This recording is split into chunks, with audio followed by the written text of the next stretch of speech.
ಅವ್ರೆ, hello sir. ಆ ground ಅಲ್ಲಿ ಏನದು ಇದು ಇದಾಕೊಂಡದು ಒಳಗಡೆ ಪೂರ್ತಿ ಈ ಕಡೆಗೆ ಬಂದಿದ್ರಂತ ಇದ್ ಮಾಡ್ತಾರೆ ಎಲ್ಲಾನು ನಮ್ಗೆ ಫೋನ್ ಇಲ್ಲ ಮಾಡಿ ಸರ್, ಅದು ಕರೆಕ್ಟ್ ಆಗಿ ಇದೆ. ಎಲ್ಲ ನೋಡ್ಬಿಟ್ಟೆ ನೀಟಾಗಿ ಪ್ಲಾನ್ ಮಾಡಿರೋದು. ಮತ್ತೆ ಇನ್ ಸ್ವಲ್ಪ ಆ ಕಡೆ ಜಾಗ ಇತ್ತು ಲಾಸ್ಟ್ ಒಂದು. ಜಾಗ ಇದ್ರೆ ಅಲ್ಲಿ ಹೋಗಲ್ಲ ಸರ್. ಅದು ಏನ್ ಗೊತ್ತಾ, ಹಾ ಅದು ಕೆಳಗಡೆ ಪ್ಲಿಂತ್ ಅಷ್ಟೇ ಬರುತ್ತೆ. ಅದ್ರ ಮೇಲೆ ಇದು ಬರುತ್ತೆ, ಏನೋ ಮೇಲೆ ಡೂಮ್ ಬರುತ್ತಲ್ಲ, ಡೂಮ್ ಬರುತ್ತೆ. ಹಾ ಆಮೇಲೆ ಆ ಕಡೆಗೆ ಅದು ಯಾವ್ದೋ ಒಂದು ಇದ್ರದ್ದು ಗ್ರೌಂಡ್ ತರ ಬರುತ್ತೆ. ಎಲ್ಲ ಪ್ಲಾನ್ ಎಲ್ಲ ಮಾಡಿದೀವಿ. ಬೇಕಾದ್ರೆ ಇದೆಲ್ಲ ಐತೆ, ಏನೋ ಯಾವ್ದಪ್ಪ ಅದ್ರದ್ದು ಸ್ಟೇಡಿಯಂದು ಕೂಡ ಅದೆಲ್ಲ ಗ್ರಾಂಟ್ ಎಲ್ಲ ತರಿಸಿ ರೆಡಿ ಮಾಡ್ತೀರಲ್ಲ, ಎಸ್ಟಿಮೇಟ್ ಮಾಡಿಸ್ತಾ ಇದೀವಲ್ಲ. ಈಗೇನ ಟ್ಯಾಂಕ್ ನೆತ್ತಿನ ಸ್ವಲ್ಪ ಹಿಂದಕ್ಕೆ ಹಾಕೊಳಕ್ ಆಗಲ್ವಾ ಅದನ್ನ? ಇಲ್ಲ ಸರ್, ಅದು ಹಾಕಿದ್ರೆ ಅದೆಲ್ಲ ನೋಡೇ ಬಿಟ್ಟು ಎಲ್ಲ ವೈಜ್ಞಾನಿಕವಾಗಿ 3-4 ಸತಿ ಎಕ್ಸಿಕ್ಯೂಟಿವ್ ಇಂಜಿನಿಯರ್, ಚೀಫ್ ಇಂಜಿನಿಯರ್ ಎಲ್ಲ ಬಂದು ನೋಡೇ ಅವರು ಮಾಡಿರೋದು. ಇದೇನೀಗ ಈ ಟ್ಯಾಂಕ್ ಇದೆ, ಅದು ಕಿತ್ತಾಕ್ತಿವಲ್ಲ, ಆ ಜಾಗನ ಸ್ಟೇಡಿಯಂ ವಿಷಯಕ್ಕೇನೆ ಅಲ್ಲಿ ಬೇರೆ ಬೇರೆ ವರ್ಕಿಗೆ ಅಲ್ಲೊಂದು ಯಾವ್ದೋ ಒಂದು ಪ್ಲೇ ಇದಕ್ಕೆ, ಒಂದು ಚಿಕ್ಕ ಪ್ಲೇ ಇದಕ್ಕೆ ಬರುತ್ತದು, ಎಲ್ಲ ಬರುತ್ತದು. ಆ ತರಾನೇ ಎಲ್ಲ ಮಾಡಿರೋದು ನೀಟಾಗಿ. ಈಗೇನ್ ಜನ ಎಲ್ಲ ಓಡಾಡ್ಬೇಕಾದ್ರೆ ಡಿಸ್ಟರ್ಬೆನ್ಸ್ ಆಗುತ್ತೆ, ವಾಕ್ ಮಾಡಕ್ಕೂ ಆಗಲ್ಲ, ಒಂದ್ ಮೂಲೆ ಪೂರ್ತಿ ಕಟ್ಟಾಗ್ಬಿಡುತ್ತೆ. 3 ತಿಂಗಳ ಒಳಗಡೆ ಅದು ಕ್ಲಿಯರ್ ಆಗುತ್ತೆ ಸರ್. ಏನು ಪ್ಲಿಂತ್ 3 ತಿಂಗಳು ಕ್ಲಿಯರ್ ಆದ ತಕ್ಷಣನೇ ಅದು ಮುಚ್ಚಿಬಿಡ್ತೀವಿ. ಮುಚ್ಚಿದಾಗ ಯಾವುದೇ ರೀತಿಯಾಗಿ ಈ ಕಡೆ ಓಡಾಡಕ್ಕಾಗಲಿ, ಯಾರಿಗೂ ತೊಂದರೆ ಆಗಲ್ಲ. ಆಮೇಲೆ ಉಳ್ಕೊಳ್ಳೋದು ಎಷ್ಟು ಅಂದ್ರೆ, ಈಗ ನೀವು ಅಲ್ಲಿ ಕೆಳಗಡೆ ನಮ್ಮ ಇದ್ರಲ್ಲಿದೆ ನೋಡಿ, ಎಲ್ಲಿ ನಾವು ರಾಜ್ಕುಮಾರ್ ಪಾರ್ಕ್ ಇದೆಯಲ್ಲ, ಅಲ್ಲಿ ಕೆಳಗಡೆ ಕಟ್ತಾ ಇದೀವಿ. ಎಷ್ಟು ದೊಡ್ಡದಾಗಿ ನಾವು ತೆಗ್ದಿದ್ದು, ಈಗ ಎಷ್ಟಾಗಿದೆ ನೋಡಿ ಅಲ್ಲಿ. ಇಷ್ಟು ದೊಡ್ಡದಾಗಿದ್ದ ಜಾಗ ಏನಾಯ್ತು ನಂಗಾಗುತ್ತೆ. ಈಗ ನಾವು ಆಶ್ರಯ ಬಡಾವಣೆಯಲ್ಲೂ ಮಾಡ್ತಾ ಇದೀವಿ. ಆಶ್ರಯ ಬಡಾವಣೆಯಲ್ಲಿ ಒಂದು ಟ್ಯಾಂಕ್ ಮಾಡ್ತಾ ಇದೀವಿ. ಎಷ್ಟು ದೊಡ್ಡದಾಗಿ ತೆಗ್ದಿದೀವಿ. ಅದು ಕ್ಲೋಸ್ ಆದ್ಮೇಲೆ ಎಷ್ಟು ಜಾಗ ಆಗುತ್ತೆ ನೋಡಿ. ಅದು ಕೆಳಗಡೆ ಬೇಸ್ಮೆಂಟ್ ಅಷ್ಟೇನೆ, ಅದೆಲ್ಲ ಮುಚ್ಚಿಬಿಡ್ತೀವಿ ನೀಟಾಗಿ, ಏನು ಗೊತ್ತೇ ಆಗಲ್ಲ ಇದೆ ಅಂತ. ಅಂದ್ರೆ ಹೇಳೋದು ವಾಕ್ ಮಾಡ್ಬೇಕಾದ್ರೆ ಡಿಸ್ಟರ್ಬೆನ್ಸ್ ಆಗುತ್ತೆ. ಪಿಲ್ಲರ್ ಟೈಪ್ ಆದ್ರೂ ಬರುತ್ತಲ್ಲ, ಪಿಲ್ಲರ್ ಟೈಪ್ ಬಂದಾಗ ಪಿಲ್ಲರ್ ಬರಲ್ಲ ಸರ್, ಅಲ್ಲಿ ಬರಲ್ಲ. ಆ ಭೂಮಿ ಆರಕ್ಕೆ ಅಷ್ಟೇನೆ ಪಿಲ್ಲರ್ ಬಂದು ಮುಚ್ಚಿಬಿಡ್ತೀವಿ. ಏನೇನು ಗೊತ್ತಾಗಲ್ಲ, ಅದು ಒಳಗಡೆ ಏನಿದೆ ಅಂತಲೇ ಗೊತ್ತಾಗಲ್ಲ. ಈಗ ಇದು ಆಲ್ರೆಡಿ ಅಪ್ರೂವಲ್ ಆಗಿರೋಂಥದ್ದು ಅದು? ಹ್ಞೂ ಸರ್, ಮತ್ತೆ ಅದು ವಾಟರ್ ಇದಕ್ಕೆ 15 ಲಕ್ಷ ನೀರನ್ನು ಇದಕ್ಕೆ ಅಂತ ಮಾಡಿರೋದು ಅದು. ಇಲ್ಲಾಂದ್ರೆ ನೀರ್ ಎಲ್ಲಿ ಆಗುತ್ತೆ ಸರ್ ಇಲ್ಲಿ ಊರ್ ಜನಕ್ಕೆ, ಹೇಳಿ ಪರಿಸ್ಥಿತಿ. ಅಲ್ಲ, ಬೇರೆ ಕಡೆ ಜಾಗ ಇದ್ರೆ ಮಾಡ್ಕೊಬೋದಲ್ಲ ಅಂತ ಓಟ ಈ ಕಡೆಗೆ ಎಲ್ಲಾ ಜಾಗಕ್ಕೆ, ಕೋಟ್ ಹಿಂಭಾಗದ ಜನಕ್ಕೆ, ಗೌರಿಶಂಕರ್, ಗಿರಿಜಾಶಂಕರ್ ಲೇಔಟ್ ಇಲ್ಲಿಂದ ಹಿಡಿದು ಅತ್ಲಾಗಿ ಶನ್ಮಾತ್ಮ ದೇವಸ್ಥಾನ ರೋಡ್ ಕಡೆ ತಗ್ಗಿಗೆ ಎಲ್ಲಿ ಸರ್ ಹೋಗುತ್ತೆ ನೀರು? ಹೆಂಗ್ ಹೋಗುತ್ತೆ ಸರ್ ಹೇಳಿ? ಇದು ಅಪ್ರೂವಲ್ ಮಾಡಿರೋದು ಯಾರು? ಇದು ಆಕ್ಷನ್ ಪ್ಲಾನ್ ಅಪ್ರೂವಲ್ ಗೌರ್ಮೆಂಟ್ ಇಲ್ಲಿ ತೋರಿಸಿರುವಂತ ಮೆಂಬರ್ಗಳು, ಪುರಸಭೆ ಸದಸ್ಯರುಗಳು ಸರ್. ಇದು 5-6 ವರ್ಷದಿಂದ ಎಲ್ಲ ನಡೆದು ಮಾಡಿ ಫೈನಲ್ ಆಗಿ ಈಗ ಎಲ್ಲ ಮಾಡಿ ನೋಡಿ ವ್ಯವಸ್ಥಿತವಾಗಿ ಎಲ್ಲೆಲ್ಲಿ ಮಾಡ್ಬೇಕು, ಎಲ್ಲಿಗೆ ಪೈಪ್ ಲೈನ್ ತಗೊಂಡೋಗ್ಬೇಕು ಅಂತ ಅದು ಮಾಡಿದ್ದಾರೆ. ಈಗಿರೋ ಜನಪ್ರತಿನಿಧಿಗಳೇ ಸೂಚಿಸಿರೋದು ಅದು?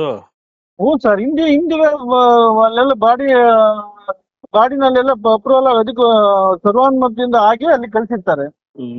ಇವರೆಲ್ಲ ಸೇರಿ ಮಾಡಿರೋಂಥದ್ದು 100%. ಇದು ನಿಮ್ ಓನ್ ಡಿಸಿಷನ್ ಏನು ಅಲ್ಲ ಅಲ್ವಾ? ನಂದು ಓನ್ ಡಿಸಿಷನ್ ಅಲ್ಲ ಸರ್ ಇದು. ಅದೇ ಪಬ್ಲಿಕ್ ತುಂಬಾ ಇದ್ ಮಾಡ್ತಾವ್ರೆ, ಚೀಫ್ ಆಫೀಸರ್ ಏನ್ ಈ ತರ ಇದ್ ಮಾಡ್ತಾ ಇದಾರೆ ಅಂತ. ನಾನ್ ಹೆಂಗ್ ಸರ್, ಒಂದು ಕಾರ್ಯಕ್ರಮ ಅನುಷ್ಠಾನ ಆಗ್ಬೇಕು ಅಂದ್ರೆ 2 ವರ್ಷ ಆಗುತ್ತೆ. ಅದು ಟೆಂಡರ್ ಆಗಿ 1 ವರ್ಷ ಆಗುತ್ತೆ. ಇದು ಬಜೆಟ್ ಎಷ್ಟು ಸರ್? ಎಷ್ಟು ಇದು ಅದು 3-4 ಪೇಸ್ ಇದೆ. ಈಗ ನಮ್ದು ಒಂದು ಪೇಸ್ ಅಲ್ಲಿ ಅದು ನಾಡ್ತಾ ಇದೆ. ಅದನ್ನ ಇದು ಕರ್ನಾಟಕ ನೀರು ಸರಬರಾಜು ಮತ್ತು ಒಳಚರಂಡಿ ಮಂಡಳಿ ಮತ್ತು ನಗರಾಭಿವೃದ್ಧಿ ಇಲಾಖೆ ಜಾಯಿಂಟ್ ಆಗಿ ಮಾಡ್ತಿರೋದು. ಹಂಗಾಗಿ ಅದು ನಮಗೆ ಸ್ಯಾಂಕ್ಷನ್ ಆಗಿದೆ. ಈಗ ಅಮೌಂಟ್ ಯಾವ್ಯಾವ ತರ ಇದಾಗಿದೆ ಅಂತ ಹೇಳಿ ಎಲ್ಲ ಸ್ವಲ್ಪ ನೋಡ್ಬೇಕು ಸರ್. ಮಾತಾಡ್ತೀನಿ ತಗೊಳ್ಳಿ. ಅಂದ್ರೆ ಇದು ಇನ್ನು ಹಂಗಾರೆ ಇದು ಪರ್ಫೆಕ್ಟ್ ಆಗಿದೆ, ಇದೇ ಫೈನಲ್ ಅಂತೀರಾ? ಈಗ ಮಾಡ್ತಿರೋದೇ ಫೈನಲ್ ಅಂತೀರಾ? ಸರ್ ಎಲ್ಲ ಕರೆಕ್ಟ್ ಆಗಿದೆ. ಅದೇಂಗ್ ಸರ್ ಅದು ಚೇಂಜ್ ಆಗುತ್ತೆ ಹೇಳಿ? ಬದಲಾವಣೆ ಇಲ್ಲ ಹಂಗಾರೆ? ಬದಲಾವಣೆ ಮಾಡಿದ್ರೆ ಇದೇ ಪ್ರೋಗ್ರಾಮೇ ಕ್ಯಾನ್ಸಲ್ ಆಗುತ್ತೆ. ಅಲ್ಲಿ ಈಗ ಅದು ಈಗ ಏನಾಗಿದೆ, ಶೀತಲವಾಗಿದೆ. ಈಗಿರೋದು ಎಷ್ಟು? 5 ಲಕ್ಷ ಲೀಟರ್. ಈಗ ಜನಸಂಖ್ಯೆ ತಕ್ಕನಾಗಿ ಕನಿಷ್ಠ 15 ಲಕ್ಷ ಲೀಟರ್ದು ಟ್ಯಾಂಕರ್ ಬೇಕು. ಅದಕ್ಕೆ 15 ಲಕ್ಷ ಟ್ಯಾಂಕರ್ ಕಟ್ತಾ ಇರೋದು. ಅದು ಏನಾದ್ರು ಮಾಡಿ ಒಂದ್ ಸ್ವಲ್ಪ ಹಿಂದಕ್ಕಾದ್ರೆ ತಳ್ಳಿಬಿಡ್ರಿ, ಆ ಕಡೆ ಜಾಗ ಐತಲ್ಲ ಟ್ಯಾಂಕ್ ಪಕ್ಕದಲ್ಲಿ. ಏನೇನು ಆಗಲ್ಲ ಸರ್, ಇವ್ರು ತಪ್ಪು ತಿಳ್ಕೊಂಡಿದ್ದಾರೆ. ಕರೆಕ್ಟ್ ಆಗಿ ನೋಡಿ ಇಂಜಿನಿಯರ್ ಕೇಳ್ಬೇಕು ಇವ್ರು, ಏನು ಎಲ್ಲಿಗೆ ಬರುತ್ತೆ, ಎಲ್ಲಿ ತನಕ ಜಾಗ ಕ್ಲೋಸ್ ಆಗುತ್ತೆ. ಈಗ ಪಾಯ ಆಗ್ತಿರೋದು ಮುಖ್ಯ ಅಲ್ಲ, ಮುಚ್ಚಿ ಆದ್ಮೇಲೆ ಎಲ್ಲಿಗೆ ಬರುತ್ತೆ, ಏನು ನಮ್ಮ ಗ್ರೌಂಡ್ ಎಲ್ಲಿ ತನಕ ಸಿಗುತ್ತೆ ಅಂತ ಅವ್ರು ವೈಜ್ಞಾನಿಕವಾಗಿ ಎಲ್ಲ ಯೋಚನೆ ಮಾಡ್ಬೇಕು. ಈಗ ಅದೆಷ್ಟಡಿ ಮುಚ್ಕೊಳ್ಳುತ್ತೆ ಸರ್ ಈಗ ನಿಮ್ ಪ್ರಕಾರ? ಸರ್ ಅದು 20 ಅಡಿ ಬಿಟ್ಟು ಇದ್ದು ಎಲ್ಲಾ ಜಾಗನೂ ಮುಚ್ಚೋಗುತ್ತೆ. ಸಬ್ಜೆಕ್ಟ್ ಹೇಳಿ ಸರ್. ಈಗ ಇದು ಜಾಗ ಸ್ಕೂಲ್ ಜಾಗ ಅಂತೇಳಿ 1990ರಲ್ಲೇ ಈ ಓವರ್ಟೇಕ್ ಕಟ್ಟುವಾಗ ತಕರಾರು ಕೊಟ್ಟಿದೆ ಸ್ಕೂಲ್ ಅವರು. ಆ ದಾಖಲಾತಿ ಸ್ಕೂಲಲ್ಲೂ ಇದೆ. ಈಗ ಇಲ್ಲಿ 15 ಮೀಟರ್ಗೆ ಬಂದು ಹಾಕ್ತಾ ಇದ್ದಾರೆ.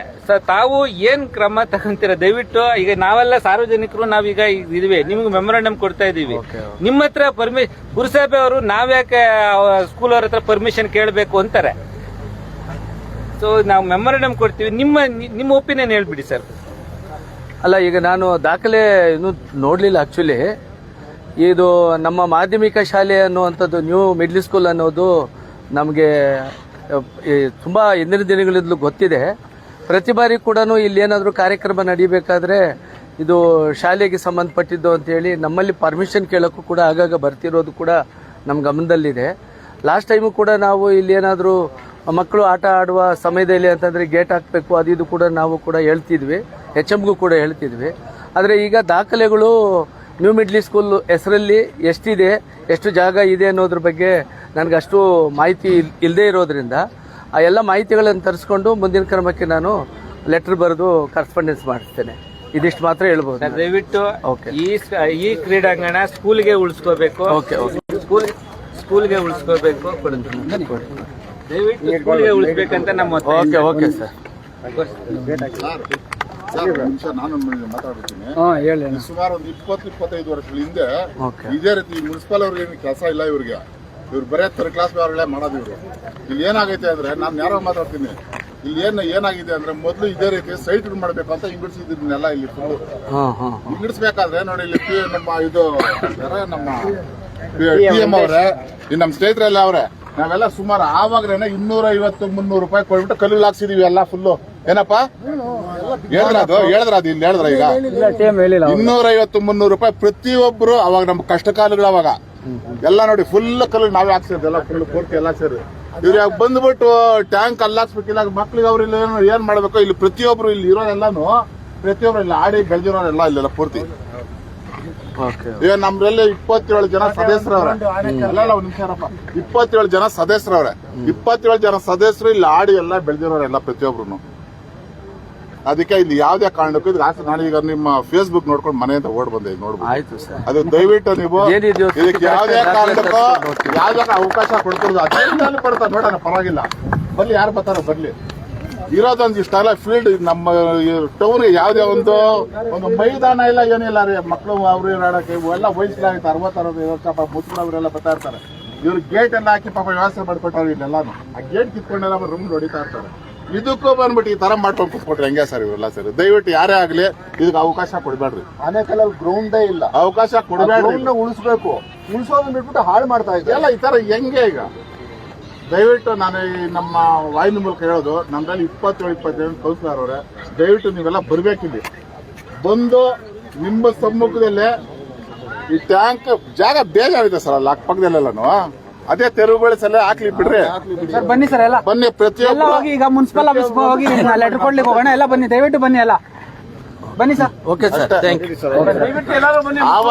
ಆವಾಗ ನಾವೇನಾದ್ರು ಸ್ವಲ್ಪ ಮಾಡಿದ್ರೆ ಎಲ್ಲ ಸೈಡ್ ಆಗೋಗುತ್ತೆ. ಬಹಳ ಮುಖ್ಯವಾಗಿ ಇವತ್ತು ಇಲ್ಲಿ ಪ್ರತಿಭಟನೆ ಒಂದು ಹೋರಾಟ ಮಾಡ್ತಾ ಇರುವಂತ ಉದ್ದೇಶ, ಆನೇಕಲ್ ತಾಲೂಕು ಕೇಂದ್ರದ ಒಂದು ಕ್ರೀಡಾಂಗಣವಾಗಿ ಇವತ್ತಿಲ್ಲೇನು ಇದು ಬಹಳ ಎಲ್ಲ ಕಾರ್ಯಕ್ರಮಗಳಿಲು ಬಹಳ ಅಚ್ಚುಕಟ್ಟಾಗಿ ಸುಂದರವಾಗಿ ನಡೀತಾ ಇದೆ. ಎಲ್ಲ ಕ್ರೀಡಾಪಟುಗಳು ಮಾತ್ರ ಅಲ್ಲದೆ ಬಹಳ ಸಾಂಸ್ಕೃತಿಕ ಕಾರ್ಯಕ್ರಮಗಳು ಕೂಡ, ರಾಜ್ಯ ಮಟ್ಟದ ಸಾಂಸ್ಕೃತಿಕ ಕಾರ್ಯಕ್ರಮ, ಕ್ರೀಡಾ ಕಾರ್ಯಕ್ರಮಗಳು ನಡೀತಾ ಇದ್ದಾವೆ. ಹೀಗಾಗಿ ಇವ್ರ ಮನಸ್ಸಿಗೆ ಬಂದಂಗೆ ಪುರಸಭೆ ಅಧಿಕಾರಿಗಳು, ಸಂಬಂಧಪಟ್ಟಂತ ಅಧಿಕಾರಿಗಳು ಇವತ್ತು ಅವ್ರ ಮನಸ್ಸಿಗೆ ಬಂದಂಗೆ ಅವರಿಚ್ಛೆ ಬಂದಂಗೆ ಇಲ್ಲಿ ಮಾರ್ಕನ್ನ ಏನು ಮಾಡಿದ್ದಾರೆ, ಇದು ಖಂಡನೀಯ. ಇದು ಮಾಡೋದಕ್ಕೆ ಬಿಡೋದಿಲ್ಲ. ಯಾಕಂತ ಹೇಳಿದ್ರೆ ಈ ಕಾಮಗಾರಿಯಲ್ಲಿ ಪ್ರಾರಂಭ ಆದರೆ ಈ ಮೈದಾನದ ಸುಂದರವಾದಂಥ ಮೈದಾನಕ್ಕೆ ನೋಡಲಿಕ್ಕೆ ಅದೊಂದು ರೀತಿ ಜನರಿಗೆ ಪ್ರಯೋಜನ ಆಗದಂಥ ಕ್ರೀಡಾಂಗಣವನ್ನು ಮಾಡೋದಕ್ಕೆ ನೀವು ಪ್ರಯತ್ನ ಪಡ್ತಾ ಇದ್ದೀರಿ. ಆದರೆ ಇದನ್ನು ಸುಂದರವಾಗಿ ಇದೇ ರೀತಿ ಮುಂದೆ ಹೆಂಗಿತ್ತು ಅದೇ ರೀತಿಯಲ್ಲಿ ಉಳಿಬೇಕು, ಆ ಥರ ಕಾರ್ಯಕ್ರಮಗಳು, ಚಟುವಟಿಕೆಗಳು ನಡಿಬೇಕು ಅಂತೇಳಿ ನಾಗರಿಕರ ಪರವಾಗಿ, ಸಾರ್ವಜನಿಕರ ಪರವಾಗಿ ನಾವು ಒತ್ತಾಯವನ್ನು ಮಾಡ್ತಾ ಇದ್ದೀವಿ. ಇದನ್ನು ಭಾಳ ಲಾಭ ಮಾಡಲಿಕ್ಕಾಗಿ ಬೇರೆ ಕಡೆ ಹೋಗಿ ಮಾಡಕ್ಕೆ ಹೋದರೆ ಅವರು ವೆಚ್ಚವನ್ನು ಹೆಚ್ಚು ಬರ್ತದೆ, ಇಲ್ಲಿ ಸುಲಭವಾಗಿ ಹಣ ಮಾಡ್ಲಿಕ್ಕೂ ಕೂಡ ಅಂದಾಜನ್ನ ಮಾಡ್ತಾ ಇದ್ದಾರೆ. ಈ ಹಣ ಮಾಡೋದು ನಿಮ್ಮ ದುರಾಲೋಚನೆಗೆ ನಾಗರಿಕರು, ಜನರು, ಕ್ರೀಡಾಪಟುಗಳು, ಇಲ್ಲಿರಂತ ಆನೇಕಲ್ನ ನಗರವಾಸಿಗಳು ಬಿಡೋದಿಲ್ಲ. ಈ ಹಂಗೇನಾದ್ರೂ ನೀವು ಮುಂದುವರೆದ್ರೆ ಇದು ಎಂತ ಕಾನೂನು ಹೋರಾಟಕ್ಕೆ ಕೂಡ ಮುಂದಾಗ್ತೀವಿ. ಅಷ್ಟು ಮಾತ್ರ ಅಲ್ಲ, ಇವತ್ತು ಜನರು, ಕ್ರೀಡಾಪಟುಗಳು, ವಿದ್ಯಾರ್ಥಿಗಳು, ಯುವಜನರನ್ನ ಸೇರಿಸಿ ಒಂದು ದೊಡ್ಡ ರೀತಿಯಲ್ಲಿ ಹೋರಾಟವನ್ನ ಮಾಡ್ತೀವಿ. ಇದನ್ನು ಕೂಡಲೇ ಸಂಬಂಧಪಟ್ಟಂತ ಶಾಸಕರಾದಂತ ಜನಪ್ರತಿನಿಧಿಗಳು ಕೂಡ ಈ ಸ್ಥಳವನ್ನ ಪರಿಶೀಲನೆ ಮಾಡಬೇಕು. ನಿರಂತರವಾಗಿ ಅವರು ಕೂಡ ರಾಷ್ಟ್ರೀಯ ಹಬ್ಬಗಳನ್ನ ಮಾಡಂತ ಸಂದರ್ಭದಲ್ಲಿ ಬೇರೆ ಇದಕ್ಕೆ ಸಂಬಂಧಪಟ್ಟಂತ ಜನಪ್ರತಿನಿಧಿಗಳು ಇದನ್ನು ಪ್ರತಿಷ್ಠೆಗೆ ತಗೊಳ್ಬಾರ್ದು. ಇದು ಜನರ ಅಭಿವೃದ್ಧಿಗಾಗಿ, ಜನರ ಅನುಕೂಲಕ್ಕಾಗಿ ಇವತ್ತು ನೀವು ಗಮನ ಹರಿಸಿ ಇದನ್ನು ಪ್ರತ್ಯೇಕವಾಗಿ ಬೇರೆ ಸ್ಥಳಾಂತರ ಮಾಡಬೇಕು. ಬೇರೆ ಜಾಗಗಳು, ಸರ್ಕಾರಿ ಜಾಗಗಳು ಕಬಳಿಸಿರಂತಾರೆ ಅಂತ ಯಾರೆಲ್ಲ ಸರ್ಕಾರಿ ಜಾಗವನ್ನ ಕಬಳಿಕೆ ಮಾಡಿದ್ದಾರೆ ಅಂತ ಜಾಗದಲ್ಲಿ ಈ ತರದ ಕಾಮಗಾರಿಗಳನ್ನ ಮಾಡಬೇಕು ಅಂತೇಳಿ ಒತ್ತಾಯ ಮಾಡ್ತಾ, ನೀವೇನಾದ್ರೂ ಇದನ್ನ ಕಾಮಗಾರಿಯನ್ನು ಮುಂದುವರೆದ್ರೆ ದೊಡ್ಡ ತೀವ್ರವಾದಂತ ಹೋರಾಟವನ್ನ ಮಾಡ್ತೀವಿ ಅಂತೇಳಿ ಈ ಪ್ರತಿಭಟನೆ ಮುಖಾಂತರ ನಾವು ಎಚ್ಚರಿಕೆಯನ್ನ ಕೊಡ್ತಾ ಇದ್ದೀವಿ. ಏನು ಓವರ್ಟೇಕ್ ಕಟ್ಟೋದಕ್ಕೆ ಬೌಂಡ್ರಿ ಫಿಕ್ಸ್ ಮಾಡಿದ್ದಾರೆ, ಮತ್ತೆ ಮರ ಕಟ್ ಮಾಡಿದ್ದಾರೆ. ನಾವು ಬಂದು ಇಲ್ಲಿ ಮಾತಾಡಿದ ತಕ್ಷಣ ಮರ ಯಾರು ಕಟ್ ಮಾಡಿದ್ರು ಅವ್ರ ಮೇಲೆ FIR ಆಗಿದೆ. ಈಗ ಮೊದಲು ಪೂಜೆ ಮಾಡಿದ್ದು ಹಿಂದೆ, ಈಗ ಏನು ಓವರ್ಟೇಕ್ ಕಟ್ಟಬೇಕಂತ ಇವ್ರು ಬೌಂಡ್ರಿ ಫಿಕ್ಸ್ ಮಾಡಿರೋದು ಗ್ರೌಂಡ್ ಒಳಗಡೆ. ಸೊ ಇದು ಇಲ್ಲಿನ ಏನು ಪರಿಸರವಾದಿಗಳಿಗೆ ಮತ್ತೆ ಕ್ರೀಡಾಪಟುಗಳಿಗೆ ಬಹಳ ಅನ್ಯಾಯ ಆಗುತ್ತೆ, ಮತ್ತೆ ಕ್ರೀಡಾಂಗಣ ಇಲ್ಲದೆ ಇರೋಂಥ ಪರಿಸ್ಥಿತಿ ಬರುತ್ತೆ. ಈ ತುರ್ತು ಸಂದರ್ಭದಲ್ಲಿ ಎಲ್ಲ ಕೂಡ ಸಾರ್ವಜನಿಕರು, ಯಾವುದೇ ಪಕ್ಷ ಭೇದ ಯಾರು ಇಲ್ಲ, ಇಲ್ಲಿ ಎಲ್ಲರೂ ಇದ್ದಾರೆ. ಸೊ ಎಲ್ಲ ಸಾರ್ವಜನಿಕರು ಇಲ್ಲಿ ಬಂದು ಮಾತಾಡ್ತಾ ಇದ್ದಾರೆ. ಇದು ಸಾಂಕೇತಿಕವಾಗಿ ಒಂದು ವಾಯ್ಸ್ ಮಾಡ್ತಾ ಇದ್ದೀವಿ. ಸೊ ಎಲ್ಲರೂ ಬಂದಿದ್ದಾರೆ, ಎಲ್ರಿಗೂ ಕೂಡ ನಾನು ಮೊದಲನೇದಾಗಿ ಸ್ವಾಗತನ ಕೊಡ್ತೇನೆ. ಮತ್ತೆ ಬಹಳ ಮುಖ್ಯವಾಗಿ ಇಲ್ಲಿ ಏನು ಹೋರಾಟ ಮಾಡುವಂತ ಮತ್ತೆ ಇಲ್ಲಿ ಈ ಮೂಲ ಈ ಕ್ರೀಡಾಂಗಣವನ್ನ ಆ ಕಾಲದಿಂದ ನೋಡ್ಕೊಂಡ್ ಬರುವಂತ ಎಲ್ಲ ಹಿರಿಯರು ಕೂಡ ಇದ್ದಾರೆ. ಸೊ ಬಹಳ ಅವರು ಮಾತಾಡ್ತಾರೆ. ಈ ಕ್ರೀಡಾಂಗಣ ಇಲ್ಲಿ ಉಳಿಲೇಬೇಕು.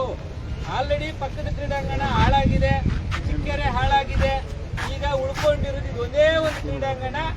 ಇಲ್ಲಿ ರಾಜಕೀಯ ಮಾಡೋದು ಬೇಡ, ದಯವಿಟ್ಟು ಈ ಕ್ರೀಡಾಂಗಣನ ಹಂಗೆ ಉಳಿಸಿ.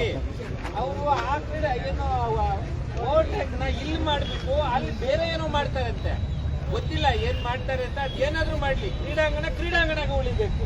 ಯಾರು ಏನು ರಾಜಕಾರಣ ಮಾಡೋದು ಬೇಡ. ನಮ್ಗೆ ಇದು ಕ್ರೀಡಾಂಗಣ ಹಂಗೆ ಕ್ರೀಡಾಂಗಣ ಉಳಿಬೇಕು ಅನ್ನೋದು ನಮ್ಮೆಲ್ಲರ ಒತ್ತಾಯ.